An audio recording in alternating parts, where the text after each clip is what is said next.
जी आज की जो वीडियो है कि अगर आप स्पेशली कुवैत से यूके का वीज़ा अप्लाई कर रहे हैं तो मेरी ये अस्सलाम वालेकुम जी। Welcome back to another video. क्या हाल है जी? सबका ठीक ठाक है? उम्मीद करता हूँ जी सब माशाल्लाह ठीक ठाक होंगे, खुश होंगे अपने अपने घरों में। जी आज का जो वीडियो है वो बहुत ही एक अच्छा टॉपिक है जी। मैं बस अभी ऑफिस से अभी घर आया हूँ तो गाड़ी आके अपनी जगह पे पार्क की है।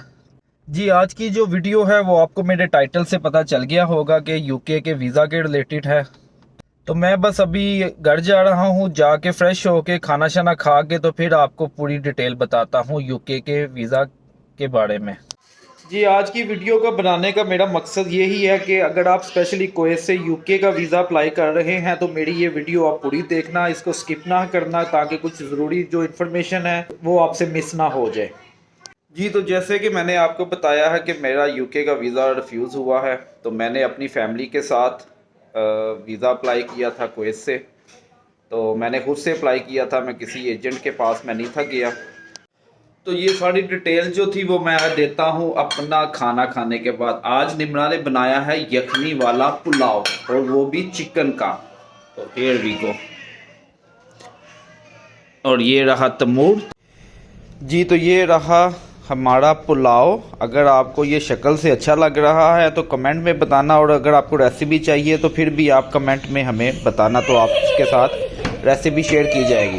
ये तमूर को पता नहीं आज क्या हो गया, क्या चाहिए? पुलाव चाहिए जी। तो खाना शाना जी मेरा हो गया है, तो अब हम आते हैं अपने टॉपिक की तरफ। तो यूके का वीज़ा जो मेरा रिफ्यूज़ हुआ है उसकी डिटेल मैं आपको देता हूँ। तो मैंने अपनी फैमिली के साथ मैंने अप्लाई किया था कुवैत से। तो नॉर्मली मैंने खुद से अप्लाई किया था, मैंने फॉर्म फिल किया, ऑनलाइन ये सब कुछ होता है। तो उसके बाद वीएफएस से आपने इसकी अपॉइंटमेंट लेनी है, बाद आपने वीएफएस कुवैत में जाके तो अपना केस को जो है वो सबमिट कर देना है। तो मैंने भी नॉर्मली ऐसे ही सब कुछ किया था। तो मुझे जी 3 मंथ के बाद होम ऑफिस यूके से मुझे मेल रिसीव होती है कि मेरा वीज़ा हो गया रिजेक्ट। यस। तो वीज़ा जो रिजेक्शन मेरा था उसमें उन्होंने एक पूरी डिटेल दी थी कि क्या क्या रीज़न थी मेरा वीज़ा रिजेक्शन की। तो वो रीज़न जो थी वो वन बाय वन मैंने नोट डाउन किया, तो वो मैं आपके साथ शेयर करता हूँ।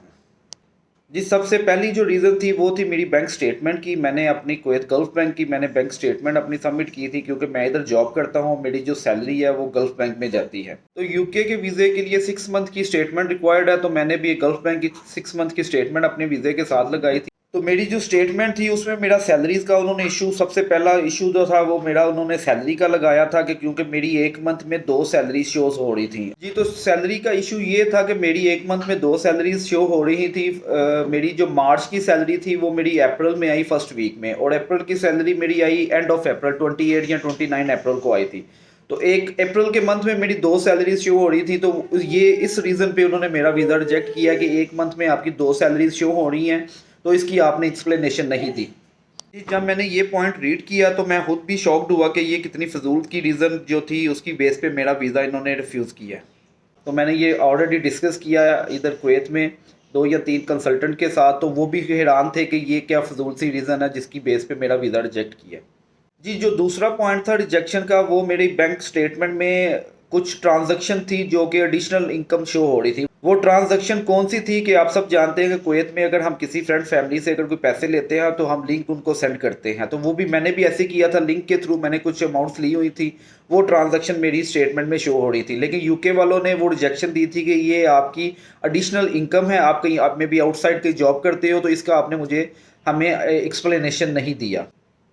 और अगर आप यूके के लिए अप्लाई कर रहे हैं कुवैत से तो आप ये लिंक्स वाला काम ना करें, आप सिर्फ अपनी सैलरी शो करें अपने बैंक स्टेटमेंट में, क्योंकि लिंक्स का काफ़ी प्रॉब्लम होता है। जी उसके बाद जो रीज़न थी थर्ड, वो थी फैमिली टाइज। उन्होंने मेरी रिफ्यूज़ल लेटर में लिखा है कि जी मैंने कुवैत में अपनी कोई फैमिलीज़ अपनी शो नहीं की, लेकिन कुवैत में मेरी कोई फैमिली है ही नहीं है। मेरी सारी फैमिली बैक एंड पाकिस्तान में है, तो कुवैत में तो कोई भी नहीं है। अगर आप भी कुवैत से अप्लाई कर रहे हैं, तो अगर आपकी फैमिली है इवन कुवैत में है, अगर आपकी अपनी होम कंट्री में है, तो आप उसको अपनी एप्लीकेशन में लाजम आप मेंशन करें। जी उसके बाद जो रीज़न थी वो थी एसेट, कि उन्होंने मेरी रिफ्यूज़ल लेटर में मुझसे पूछा कि मैंने अपने एसेट शो नहीं किए कुवैत में। तो आप सब जानते हैं कि कुवैत में या मिडल ईस्ट में हमारे पास कोई एसेट नहीं है इधर। आपको पता कि हम फ्लैट को रेंट करते हैं, इधर अपनी प्रॉपर्टी हम इधर मिडल ईस्ट में या कुवैत में हम नहीं बना सकते।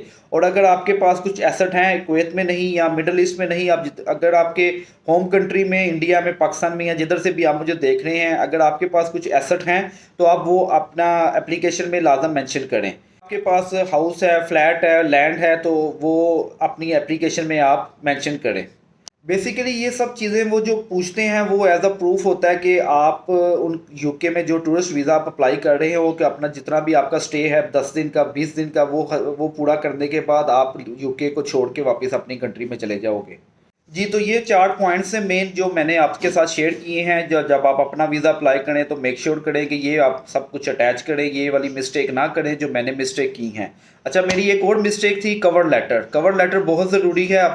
जी, कवर लेटर में आप अपना सब कुछ, अपना टोटल ट्रैवल प्लान, आप कितने पर्सन जा रहे हैं, कौन से होटल में आपने स्टे करना है, आपने कौन सी डेट को जा रहे हैं, कौन सी डेट को वापस आना है, आप अपना टोटल प्लान कवर लेटर में आप ज़रूर मेंशन करें और अपनी एप्लीकेशन के साथ अटैच करें। जी, एक और चीज़ है जो मैं आपके साथ शेयर करना चाहता हूँ कि आप जब एप्लीकेशन आप अपनी फ़िल करते हैं तो उसमें आप एक अमाउंट मेंशन करते हैं कि आपने कितनी अमाउंट यूके में जाके स्पेंड करनी है। तो अगर आप सिंगल पर्सन है तो आप एक अमाउंट मेंशन करेंगे। जी, अगर आप अपनी फैमिली और बच्चों के साथ ट्रैवल कर रहे हैं तो आपने जो अमाउंट यूके में जाके स्पेंड कर दिया है वो अमाउंट आपने ईच एप्लीकेशन में सेम अमाउंट मेंशन नहीं करनी है। जो जितनी भी आपकी अमाउंट है 2000 केडी 3000 केडी जितनी भी आपकी अमाउंट है वो आपने ईच एप्लीकेशन में डिवाइड करके तो वो मेंशन करनी है। और जितनी अमाउंट आपने अपनी एप्लीकेशन में मेंशन की है कि ये अमाउंट हमने उधर जाके स्पेंड करनी है, तो आपकी जो बैंक स्टेटमेंट है वो उससे ज़्यादा होनी चाहिए। तो ये भी एक रीज़न हो सकती है रिफ्यूज़ल की। तो आप मेक श्योर करें कि आपकी स्टेटमेंट ज़्यादा हो और आपका उधर एक्सपेंस कम हो। जी, जो आपको रिफ्यूज़ल लेटर होम ऑफिस की तरफ से मिलता है उसके लास्ट पेज में लिखा होता है you have no right for appeal and administrative review. तो ये पढ़ने के बाद मोस्टली लोग क्या करते हैं कि वो एप्लीकेशन को तो फिर ज़ाया कर देते हैं या डस्टबिन में फेंक देते हैं और न्यू एप्लीकेशन सबमिट करते हैं। लेकिन अगर आप फील करते हैं कि ये जो उन्होंने रीज़न दी हैं ये इनवैलिड हैं, तो आप उसी एप्लीकेशन को आप चैलेंज कर सकते हैं। उसके लिए कुछ भी फीस नहीं है, फ्री ऑफ कॉस्ट है। आपने सिंपल सा एक डॉक्यूमेंट प्रीपेयर करना है और एक ईमेल पे आपने सेंड करना है। उस डॉक्यूमेंट का नाम है पैप, प्री एक्शन प्रोटोकॉल। तो वो जो प्री एक्शन प्रोटोकॉल है वो आपकी सेम एप्लीकेशन के ऊपर वो फिर से एक्शन लिया जाएगा और उसके बाद आपका मे बी कोई न्यू ऑफिसर जो उसको रिव्यू करेगा, तो लकीली मे बी अगर आपकी किस्मत अच्छी है तो आपको उसी जो वीज़ा आपने सबमिट किया था वही आपकी एप्लीकेशन में आपको वीज़ा मिल सकता है। प्री एक्शन प्रोटोकॉल जब आपने प्रीपेयर करना है तो वो सिंपल सा एक लेटर होगा, उसके ऊपर हेडिंग होगी प्री एक्शन प्रोटोकॉल। वो आपने एक ईमेल के ऊपर आपने सेंड करना है और उसके अंदर आपने कंप्लीटली मेंशन करना है अपने पॉइंट्स। जो भी यूके वालों ने रिफ्यूज़ल लगाई है उसके अगेंस्ट जो भी आपने रिस्पॉन्स करना है तो वो डिटेल में आपने उसके अंदर मैंशन करके तो वो आपने सेंड करना है। जी, तो ये सब पॉइंट्स जो मैंने डिस्कस किए हैं ये सब वीज़ा रिफ्यूज़ल के मेरे पॉइंट्स हैं। तो आप जब अपना वीज़ा प्रोसेस करें तो मेक श्योर करें कि ये सब मिस्टेक आप नहीं करें। जी, अगर आपको ये वीडियो मेरी अच्छी लगी है तो लाइक कर दें, शेयर कर दें and don't forget to subscribe the channel. तो ये वीडियो जो थी वो रिफ्यूज़ल के रिलेटेड थी। तो मैं एक और वीडियो अपलोड करूँगा वो वीज़ा रिक्वायरमेंट यूके के लिए। तो मैं कुवैत से, जो कुवैत में मुझे देख रहे हैं कि कुवैत में अगर आप इधर से वीज़ा अप्लाई करना चाहते हैं, उससे करना चाहते हैं तो क्या क्या रिक्वायरमेंट है, तो वो मैं एक और वीडियो अपलोड करूँगा जो आपके लिए वो भी हेल्पफुल रहेगी। अगर आपको कोई इन्फॉर्मेशन चाहिए, अगर कोई चीज़ आपको समझ नहीं आई तो इधर स्क्रीन पे मेरा इंस्टाग्राम का आईडी मैं मेंशन कर दूंगा, तो आप मेरे से इंस्टाग्राम पे आप मेरे से कांटेक्ट कर सकते हैं। तो अगर आपको कुछ हेल्प चाहिए तो मैं आपको हेल्प कर दूंगा। उम्मीद करता हूँ आपको ये वीडियो पसंद आई होगी और अगर आपके हैंड जो है वो दर्द नहीं कर रहे तो सब्सक्राइब कर दें, लाइक कर दें और शेयर कर दें। तो इंशाल्लाह आपसे मुलाकात होगी नेक्स्ट वीडियो में। तब तक के लिए इजाज़त दीजिए। अल्लाह हाफिज़।